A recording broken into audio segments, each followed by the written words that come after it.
Okay, guys. I can tell that this is going to be a difficult one to talk about already. I mean, this is probably one of the most, if not the most hated movie I've seen come around in a long time. But is it really that bad? Well, that's what I'm here to talk about, so let's get down to it. This is the Emoji Movie. Those words just came out of my mouth.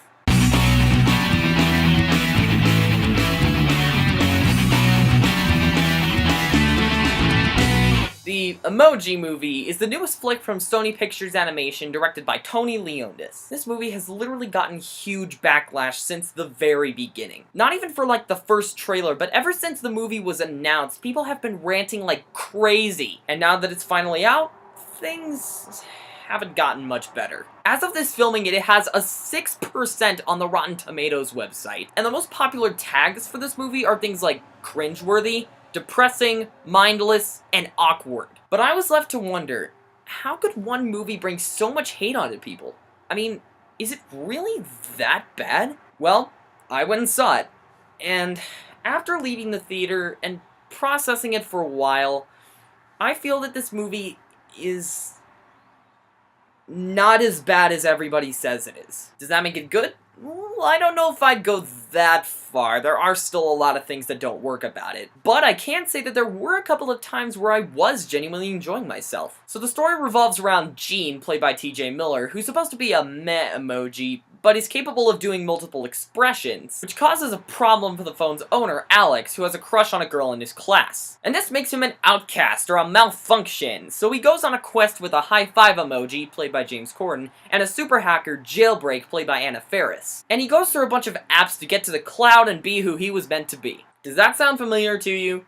Like, at all? Yeah, the biggest issue with this movie is that it's just ripping off Wreck-It Ralph, as well as throwing a bit of Inside Out into the mix. And the worst part is that it doesn't really do anything to make it fresh and unique, and just fills itself up with the typical tropes. We'll brush more of the negatives later, but let's talk about some of the positives. The first being that the animation does look pretty nice. They were able to take all these emoji faces and translate them into 3D pretty well. And some of the worlds they go to are actually pretty interesting. I mean, the Text app, or Textopolis or whatever, is really just a generic city with a few emojis thrown in. But when they go to some of the other apps, like Candy Crush or Spotify, they're able to have a lot more fun with it and use the craft of animation to its advantage. Gene is actually a pretty likable character, and High Five's a really good comic relief. I thought Jailbreak was alright, although she felt a bit too much like Wild Style from the Lego Movie. The movie runs at a decent pace, and the music score is actually pretty dang good. Positives over, now for some more negatives. Like I said, it does take the plot of Wreck-It Ralph with the whole hero's journey type thing, but where Wreck-It Ralph knows how to handle that type of story,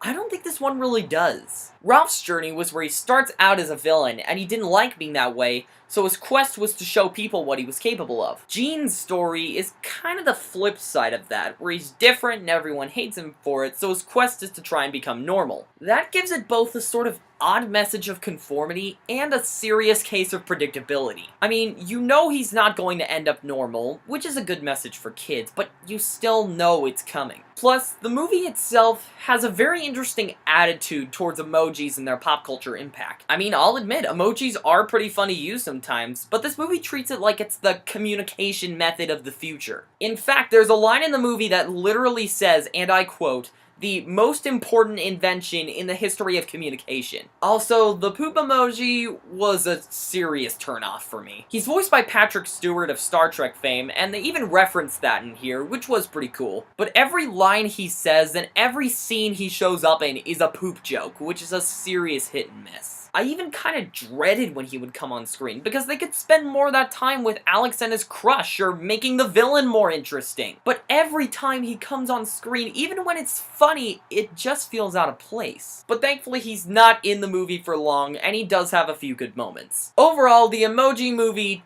to put it in the slightest, is okay. It's got some potential with a good use of animation and a decent pace to move it along, but the story is really recycled. And it's so hard to take it seriously when one of the characters is literally a walking piece of crap. But it's not as bad as everybody's saying it is, even though, at the end of the day, this is still a movie about emojis. If you're really that curious, then give it a try. Otherwise, just wait until you can rent it or watch it on Netflix. Okay, everybody, I'm signing off, so be sure to check out the rest of my channel in the future, and click that big subscribe button for more awesomeness and more me. So like, comment, subscribe, and I'll see you at the movies. I'm out. Sometimes my life is like an ocean, and I feel like I'm just going through the motions. My head is racing down a highway. I don't know where I'm going, but it's my way. That's when I stop tripping, thinking about what I'm missing. I feel so good, I might just say it.